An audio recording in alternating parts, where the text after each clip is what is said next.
عمر اکمل ویلی دی چې زه به هیڅکله خپل زوی الاو نه کم چې هغه د پاکستان کرکټ ټیم د طرفې گیم وکړي. عمر اکمل سره پاکستان کرکټ بورډ څه زیاتې کړی دی. عمر اکمل ولې د پاکستان کرکټ ټیم نه بهر شو؟ عمر اکمل ولې په پی اس ال کې نه سلیکټ کیږي؟ مکمل تفصیل سره په دې ویډیو کې شریکوم. هغې نه پس په تاسو کمنټ کوئ د پاکستان کرکټ بورډ حوالې سره چې پاکستان کرکټ بورډ څنګه د پاکستان کرکټ ټیم کلاړیانو سره زیاتې کوي. پاکستان کرکټ بورډ منیجمنت چې کوم دی څنګه یو نااهله منیجمنت دی په دې ویډیو کې په مکمل ډسکشن کوو.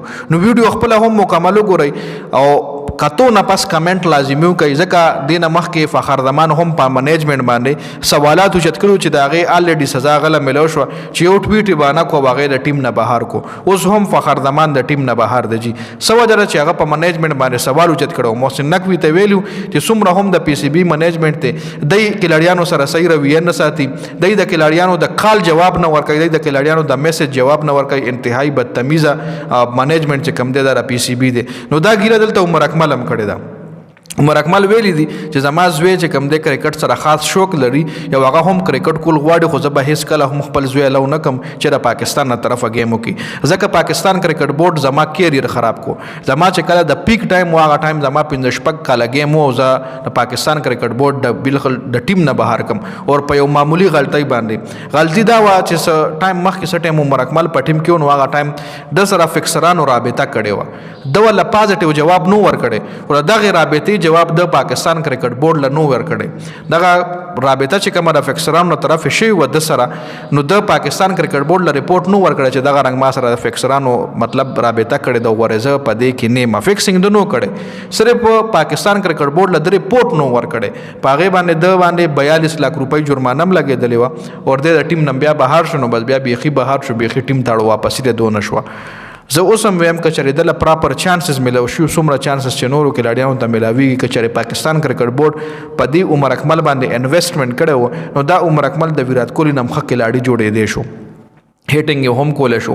میډل اډر کې هم پاکستان لپاره گیمز کړي دي سکورز یې کړي دي مطلب داسې زیرو کلاړي نو جي.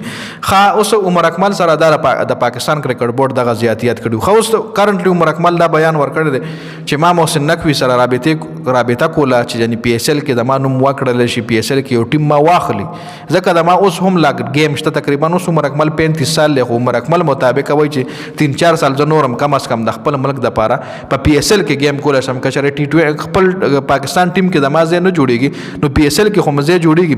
وایي ما چې کله محسن نقوي ته کال وکړو د محسن نقوي چې کم پی آر او کم پی او نو هغه زما کال اوچت کو هغه ما سره ډېر په بدتمیزۍ خبرې وکړه. هغه ما له وایي چې محسن نقوي نه دی اوسګار زما یوه خبره ونرېده او کال یې راپسې بند کو. ما ورله هم وایي چې زه عمر اکمل یم بیا هم هغه زما خبره ونرېده او کال یې راپسې بند کو. بیا ورپسې ما کال زه کو یو دوه خو زما کال یې مرسي ونه کړل. نو دا رویه چې کومه ده د پاکستان کرکټ بورډ منیجمنت انتهایی غلیظترین رویه ده چې یو ډپارټمنټ کې یو سړی پاتې شي او هغه بیا په هغه ډپارټمنټ کې عزت نه میلاویږي نو بیا د هغه ډپارټمنټ چې کم منیجران دي یا د هغې چې کم مطلب کم منیجمنٹ ته هغه بیخي بدلول پکار دي. د پاکستان کرکټ بورډ کم منیجمنٹ ته انتهایی نااهله منیجمنٹ ته او د پاکستان کرکټ ټیم ترقي نه کول کې هم د دې منیجمنٹ چرته نه چرته لاس شته دی. که دا منیجمنٹ ټیک وي دا کلاړیان د پاکستان کرکټ بورډ نه خوشحاله وي دی منټلی پیسفل وي نو دی به پرفارمنس صحیح ورکولو. په هغې باندې دومره پریشر وي څه د منیجمنٹ د طرفه دا خبره عمر اکمل هم کړې وه. عمر اکمل نه سوري فخر زمان هم ویلي چې وروره زموږ منیجمنٹ چې کوم دی انتهایی غلیظ منیجمنٹ دی انتهایی نااهل منیجمنٹ دی. موږ سره په بدتمیزۍ خبره کوي زموږ د میسج جواب نه راکوي زموږ د کال جواب نه راکوي زموږ ورسره کاري موږ ورسره د خپل دغه خبره کوو د سنټرل کانټریکټ خبره به یا زموږ بس سوال جواب یو دی زموږ د کال زموږ د میسج جواب نه راکوي. زموږ که تاسو له مخکې یاد شي 2023 ODI ورلډ کپ کې د بابر اعظم چیټ چې کوم هغه هم د پی سی بي دغه منیجمنٹ لیک کړی و جي. بابر اعظم لا هغه ټایم په کارو چې کیسې پې کړی خو که چېرې بابر اعظم اواز اوچتولې فخر زمان صرف خبره کړې وه هغه غریب د ټیم نه دونه لرې کو. که چېرې بابر اعظم پې کیس کړی وی نو کېدی شي د بابر اعظم نوم او نشان د پاکستان ټیم کې ختم شوی وي.